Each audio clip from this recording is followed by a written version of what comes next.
Hello and welcome back to the Chascade podcast, where I discuss media in the forms of reviews and topical-based discussions. I'm your host, Drinking Thomas Hughes, and today I'm going to be talking half of what I believe I mentioned I might be talking about last week. I remember correctly, last week I mentioned, obviously, I was going to the cinema to watch two movies over the weekend, the Transformers 1 and Terrifier 3. I did not get to see Transformers 1. I'm going to have to wait for the home premiere of that one. I did not get to see that, sadly. So my curtain a little bit. It's a bit dark in here. There we go. As I didn't get to see that, sadly. But I did, thankfully, get to see Terrifier 3. So, obviously, I'm going to be talking about that. And I will talk about another thing I finished watching over the weekend. But I'm going to kick off straight away, Terrifier 3. Technically speaking, if you look at the thumbnail, obviously the thumbnail and the title of this video, you'll see the other topic anyway, but I'll mention it when I get to that part. But yeah, I'll start with Terrifier 3, which I thankfully got to watch in the cinema Friday night. I was meant to go watch it Sunday originally, which was I think it was like a 5:30 showing in the evening. Kind of glad that I didn't go for that one because I was fucking tired Sunday. I think I just fell asleep at one point before 5:30 for a quick nap. So I'm kind of glad that I didn't get to watch it then. I'm glad I got to watch it before then. Obviously, me and Connor were talking about stuff, and I don't know about going to watch it. And he was like, he kind of wanted to watch it, but he goes, I haven't watched any of the others. And in the build to it, we basically across the 3 days, so the 2 days prior to the movie's release, so the Wednesday and the Thursday, we watched Terrifier 1 and 2. He didn't watch it the Thursday. He watched Terrifier 2 literally right before I picked him up to watch the third one. So he was like, okay, we'll binge watch them. And we did. And then we went, obviously, Friday night. We wanted to go Saturday originally. But the show times were... Actually, I don't think it was the show times originally. I think it was the fact that he was meant to be going away that weekend. And Saturday was the day he was going away. But then that changed to Sunday. But we'd already booked the Friday, and we was like, oh, fuck it, let's keep with the Friday showing out the way. I'm glad we did, because seeing a horror movie at 8 o'clock at night, it's the right thing to do. I've never actually been to the cinema that late at night before. I probably came out of a showing at 8 o'clock, but I've never actually gone into a showing at 8 o'clock and left at like 10:30. That's like a first for me. It wouldn't have been, technically speaking. I was planning to watch The Quiet Place double bill in fucking 2020, but we all know what happened then with COVID.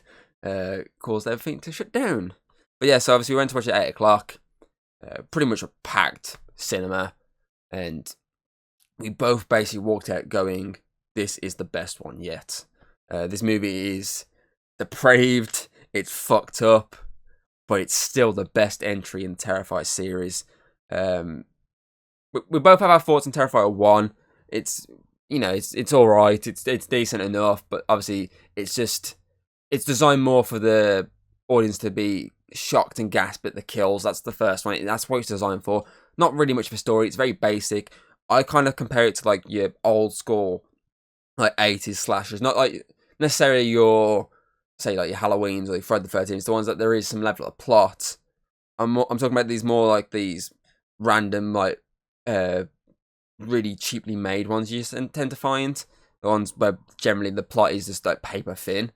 And there's no sort of heavy lore to it, which is obviously, yes, I know some of the Fridays, some of the nightmares, some of the Fridays, some of the chainsaws, and some of the Halloweens, the plots are pretty paper thin, but there's a lot of lore to it, which kind of helps those movies cope with that paper thin plot. Whereas Terrifier 1, there's not really lore to that one. It's just paper thin. It's just there's a clown going around murdering obviously people in brutal fashion. But it still has its charm. The first one, and obviously it's what kickstarted this.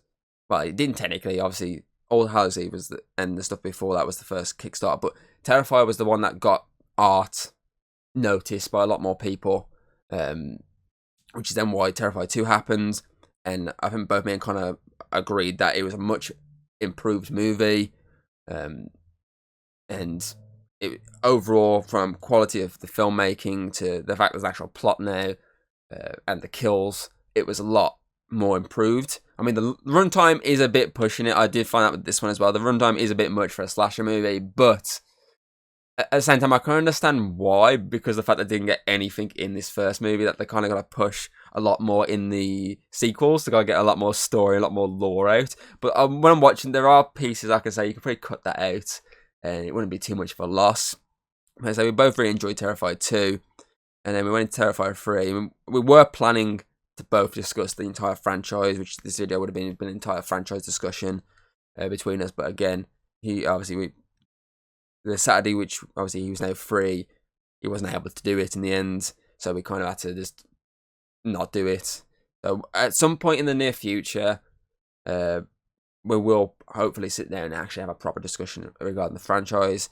But talking about the third one, obviously, if you've not seen it, basically the third one pretty much opening doesn't start obviously from the ending of the end credit scenes of the second one. The opening is like 5 years in the future. Obviously, you get the art to Massacre of Santa, which is pretty fucking cool. The sequence that apparently caused people to leave within the cinema. I'm guessing why, but at the same time, I was like, that wasn't as bad as I thought it was. It might be just a marketing thing that they're kind of bullshitting about, just to try and get people, oh, I gotta go watch that movie. Which, if it is the case, it did fucking work, because it made like 20 million, I think it was, over in its first weekend, which is the most of the franchise, which is fucking really good, and it means that we're gonna get more of a budget now for the fucking fourth Terrifier, which is excellent. Can't wait for that movie. But yeah, I don't think the opening was as, controversial as I thought it was gonna be. Yes, there is one shot which you can go, okay, maybe that's what people are, walking out on. But I was just like, that's not as I've seen worse. I mean, I've seen worse, and it just wasn't walkout material. I mean, I feel like if you've gone into the movie and you've walked out of it, then you've not gone into this movie knowing what the fuck you're getting into. Sure to God, if you've seen Terrifier 1, 2, you know for the fact you're going into some bloodbath. You know you're going into something that is going to push boundaries, which is what the opening does to an extent. So if you walked out in that first 10 minutes, what was the point of you even going? Because there's even worse stuff later in the movie that you missed. And it fucking it's even worse. But I say, when you get for that opening, it does then follow on from the ending of the last, obviously the end of the end credit scene of the second one, obviously involving the Chris Jericho in that fucking basically the insane asylum, and it's pretty. It doesn't go exactly how I thought it would go, like this sequence. Actually, I didn't really know how it was gonna go, but it didn't go like it. It starts with obviously a police officer investigating the crime scene from the last movie, and it sort of keeps going on today until it gets to the obviously asylum. And I said that the whole sequence, I didn't actually know what I was going to get into exactly. I kind of thought maybe like Art would just like appear, like it obviously, because then the last one we got the head obviously of Art. I thought maybe that his body would just regrow randomly because of the supernatural stuff, but there is more to it without me going into detail, because I don't want to spoil it if you haven't seen it.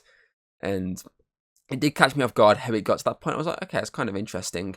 And then we get another time jump. We get back to the present day.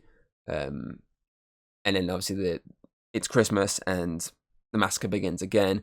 And we pick up with the main character from the last one, Sienna, obviously, who's basically in and out of psychiatric treatment because of this massacre. That a lot of people aren't taking as serious, kind of, because of the fact that like there's a whole podcast scene you get to see where basically one person is basically saying that it was her, she did the killings, and like she's just bullshitted and everything. If it wasn't for her brother, then she would literally be in prison right now. But then on top of that, you obviously got people defending like, whoa, none of it makes sense. Like it generally doesn't make any sense that she would be the one who did the killings. So there's a really cool thing, obviously, where obviously it's shown. It does what a lot of slashers tend to do, which is showing a character that obviously has been tormented by this killer, who's going for a point where she's obviously at her lowest, she's broken, and she's dealing with the aftermath of this, which includes like seeing dead people to an extent, dealing with basically crazed fans and crazed people who know about what has happened to an extent, and stuff like that. And I did like that. I did like that with the character. Obviously, it's what most slashers tend to do after, because realistically, as a human being, you're probably are gonna be broken after, being fucking almost butchered by a fucking maniac. So it makes sense that, next time you're seeing, it'll be you dealing with that trauma that you've got. And obviously, she's now in a new environment. She's now with her uncle and aunt and her niece, and she's trying to deal with this trauma while obviously with this new family. Brother at this point is off in college, and as it's approaching Christmas. They're all meant to be getting together for Christmas, all while this family drama stuff's going on. You've got Art now going around, obviously killing people. There's like a really funny sequence that you can actually see online. It's not really a spoiler because you can actually see this clip online where Art walks past a pub. And as he walks past, he glances in the window and carries on walking and comes back and he spots Santa and there's a fucking like full-on fanboy moment. There's a whole hilarious sequence. Like this movie, there's a lot of really... It's probably the most funniest of the Terrifier series.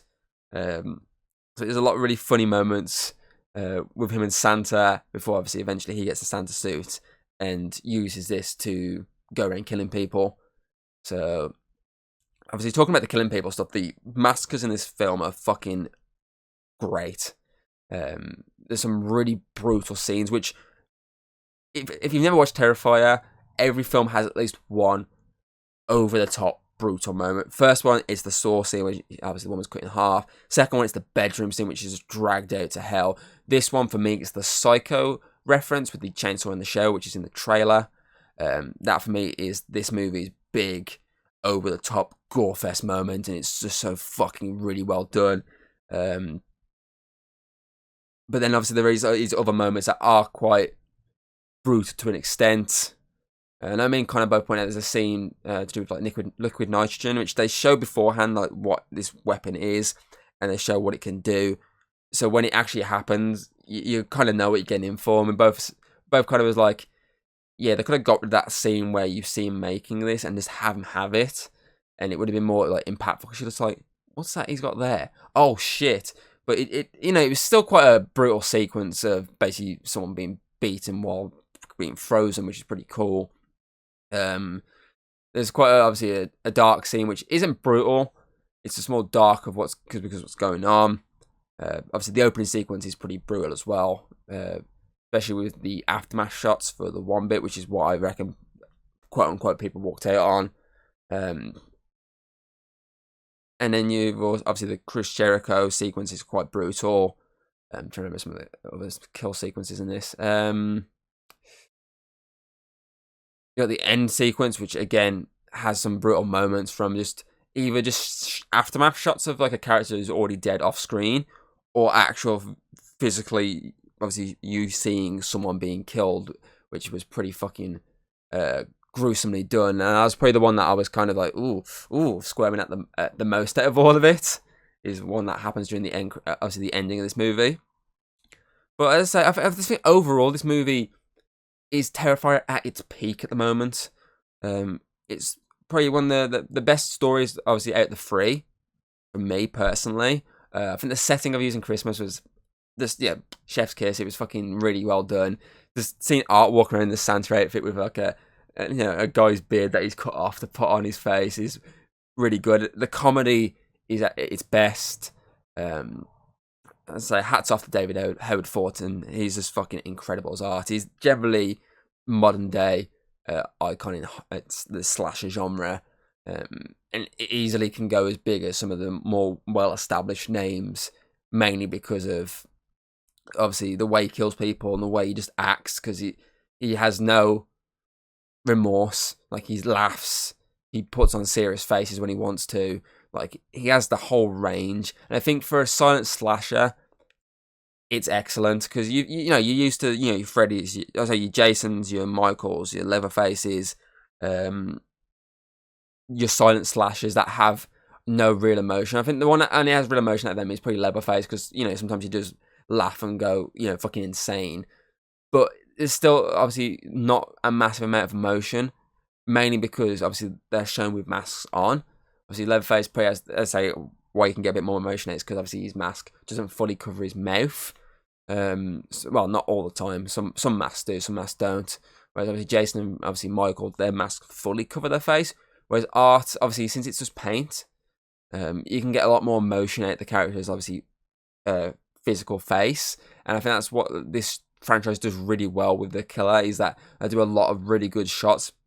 First one particularly, I know someone kind of pointed out to me when I was talking to him about it. Like the shot in obviously the pizzeria when Art sat there. And he's got like his eyes just locked onto obviously his target, and there's no emotion in his face whatsoever. But then out of nowhere, he can just snap into like a happy, cheery smile and everything. Like that to me is just really good range, and it makes him stand out differently to a lot of these other slashers, these other non-emotional slashers, the ones that obviously are just, sorry, they're non-verbal slashers, the word I'm after, because I say most of the time they're non-emotional, whereas Art, he has the range, and I feel that's what makes him a very iconic character right now, and is kind of reasoning why I believe, since I'm doing a Halloween get-together with like Hayden, a couple of other people, I think that's like the costume I'm aiming for, which would sadly mean the beard and everything must go, because I ain't using one of the shitty masks that I've seen online. I'd rather just actually have the face painted and stuff like that, because Art is just a legend in the horror genre right now because of 3 decent fucking films, and 2 of them are really solid movies. And one thing I said to Connor when we walked out this movie after it finished was, Terrifier franchise to me is the horror equivalent of the John Wick franchise in the action genre, because the John Wick franchise, every movie got better in terms of quality, in terms of action, in terms of just everything about it. It got better from the first one to the second to the third to the fourth. Obviously, I'm not going to talk about obviously the spin-offs, i.e. the prequel I've done, and obviously the ballerina one that got come out. I'm talking about the main series. So that to me is what Terrifier is. First one, good first entry. Second one, vastly improved. Story there, great. Third one, fucking a lot, even better. It's so well done. The story is at its peak. The Christmas setting just works. The comedy is its best. The kills are as graphic as ever. And they're very inventive at times. Never thought I'd be scared of a chainsaw. Never thought I'd be disturbed by watching a chainsaw get rammed up someone's arse. Probably should have thought I would have been disturbed by that beforehand. Watch it and you'll see what I mean. If you have seen what I mean, you'll know how fucked up that sequence was. But I think overall, I think the characters are really well done in this movie. There's a character who's like a frat boy type character, who's the roommate of the brother. And I think his character is really well done, because you look at him and you're thinking he's going to be like this generic sort of jock, sort of maybe like a stoner type character. It's just someone who basically is a run-of-the-mill type character. But I think there's a lot more depth to his character, which is pretty cool. Obviously, Harry obviously always constantly has a go at his girlfriend regarding obviously her kind of fangirling over this incident that happened in obviously the second film, the murder spree. The fact that she's fangirling over it, and he's there like being like, "Whoa, you need to calm down." I think that's really like a lot of depth to this character for that. And then on top of that, he's not just like you pussy ass character. He's he's brave as fuck. He literally went toe to toe. He goes toe to toe with Art, which is pretty cool. And I just think overall the characters are really well done in this movie, and I'm generally looking forward to Terrifier 4. Terrifier 3 set a bar now again for the franchise. Terrifier 4 needs to try and go above and beyond on. If it doesn't, as long as it's somewhere between 2 and 3, I'm happy, because that's what we're here for. We're here for a decent movie experience, and I feel like 2 set a decent bar. 3 has now gone above that and set a new bar, and I feel like anything in between that, it's fine by me. Yeah, I'll go, yeah, it wasn't as good as the last one, but it's still good. Because I know this one now introduces obviously flashback sequences to try and explain a bit more about Sienna's past, i.e. her dad, because obviously they got Jason Patrick playing him during the flashbacks. So they're trying to add a lot more lore to this franchise, and I like that each movie is trying to add a bit more lore, a bit more backstory for your main character, trying to explain Art more. Obviously, there's not really much explained fully about Art. I'm guessing they're saving that fully when the big reveal. I'm guessing either the next one, or maybe if they do another one, it'll be the last one. So to an extent, I don't want them to go like too far with this franchise. I feel like at a push a fifth one would be fine. I don't want them to be going like a Friday or a Halloween or Nightmare on Elm Street or let's say Texas Chainsaw Massacre or Hellraiser, where they're going, it gets to a point where you're like, this is the perfect place to end, and they'll just keep going and going and going. Because I feel like this one, for the fact that obviously, because obviously just like the first two, the ending definitely sets up the next entry. Obviously, you kind of do need another one to wrap this story up a bit more, because there's a lot left in cliffhanger status at the end, and I feel like a fourth one technically speaking, the fourth one could wrap it up if they do sort of get the story in, but I feel like it might be a bit too much to cram the entire story into that 2 hours. I feel like a fifth one would cover a good finale. Like, definitely do a next one which would fully set up the finale, do a lot more reveals, and then do the last one to wrap up every part of the story and just conclude the art. Obviously, Killing Spree in obviously 5 movies, but I say it just depends how well it's received, the fourth one, because I say this one's been received critically and audience-wise really well, just like the second one did. And on top of that, it's got the best box office out of all of them, and that's just from one weekend. So you never know, after the second weekend, it might be double that. Who knows? So we'll have to wait and see with what goes on with Terrifier 4 to see if they're going to go any further with this franchise. I do hate that they announced Terrifier 4 before 3 even came out. I feel like that should have waited till after it, like maybe a week or two after the third one had its run. Then go, okay, Terrifier 4 is in the works, so we can follow on from that ending. So that's my main gripe here. And I think the other gripe is there's a character that's killed off, which I feel like they should have been on screen. They're deaf because they are kind of like a major player in this franchise.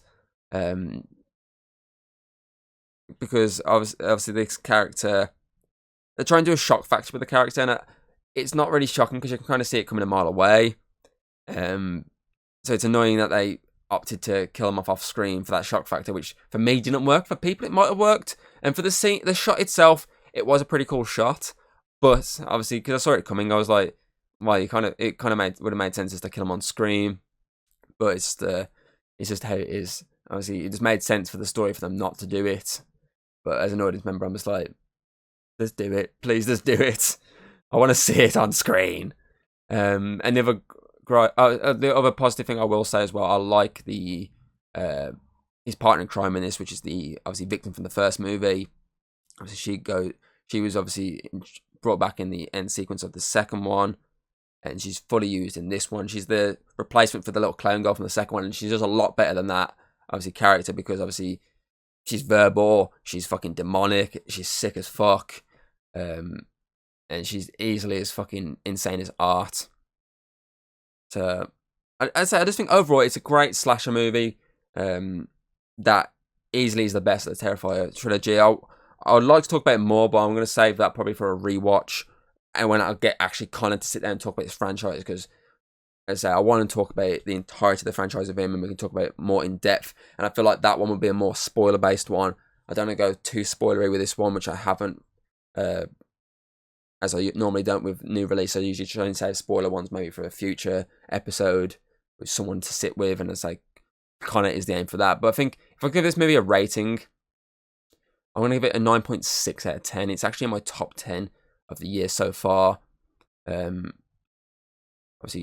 in terms of obviously ratings I've given, it currently sits, obviously Kingdom of the Planet of the Apes, which I have rated above this, is a 9.7, and obviously the Spikes Family film, which is a 9.5. This for me sits in between that. It's just a good movie. It's really good.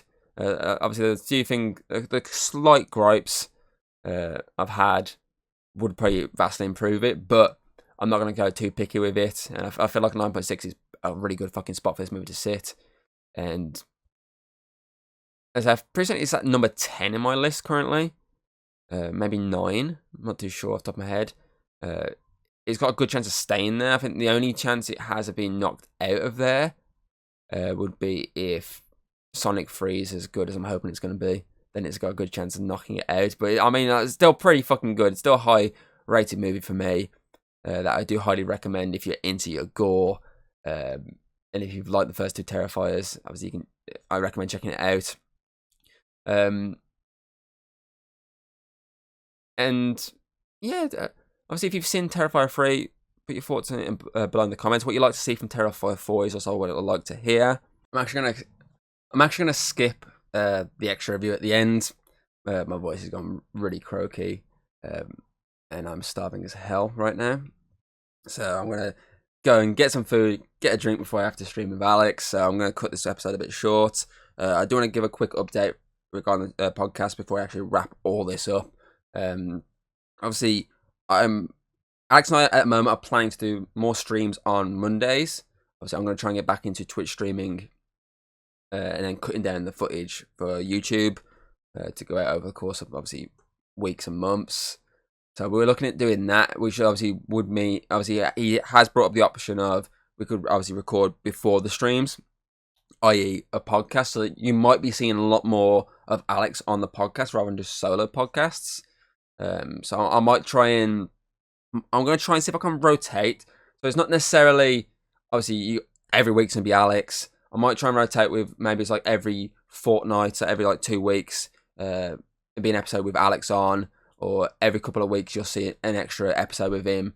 So I'm going to try and do that going forward. So I say it might be an episode of me for like 3 weeks, solo ones. Then you'll have one with Alex.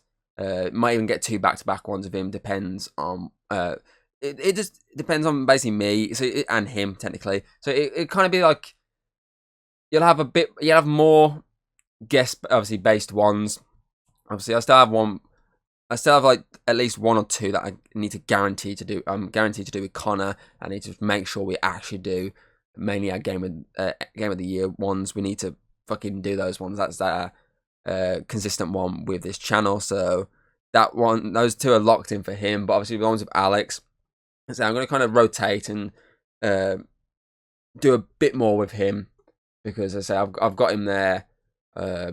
If I've got like something like this with like I've done with Terrifier, where I've had obviously the quick second to just record something about this, then I'll do that.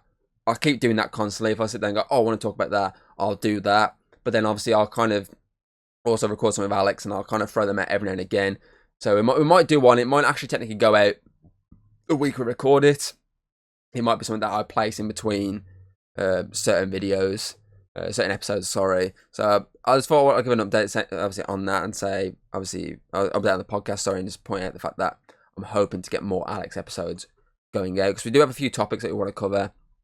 Because obviously we wanted to carry on with the Arrowverse stuff we did, and we want to actually go individually on the pilots and discuss the pilots of the shows. We actually have like a massive list of stuff we want to talk about. I'm going to try and do more of that, because obviously I don't mind solo podcasts. They're a lot quicker and a lot easier to get out. But I'm a big fan of having guests on to have this discussion with. And obviously Alex and I usually have decent discussions, just like me and Connor do. So, myself and Connor do. So obviously that's my aim, is to get, obviously October, it'll just be me. But November, that's when I will start. November, December, when I'll start to maybe insert more Alex episodes. That we're going to hopefully do before our streams. Obviously, the only reason that will stop is when he obviously gets a job, which is obviously what we spoke about. We're trying to do more streams and episodes on podcasts while he is obviously waiting to get obviously work. So when we actually stop, you'll know that's why. But until then, as I say, that's the kind of aim I want to do with the podcast over the next few months. Hopefully, all goes to plan. So yeah, obviously, if you can check out the podcast on Spotify, Apple Podcast, Audible, Amazon Music, etc., etc. And yeah, as I said, I want to give a quick update. Obviously, instead of doing my original plan of splitting this video into 2, obviously next week I don't really have a plan just yet. There's a couple of things I kind of want to cover, but we'll wait and see. Never know. That could be the first Alex episode. We'll wait and see. So yeah, I hope you enjoy this episode, and do hope to see you next time. Goodbye. If you like what you've seen, don't be afraid to throw us a little like and subscribe. That's always very appreciated over here. And, well, I'll see you on the next video.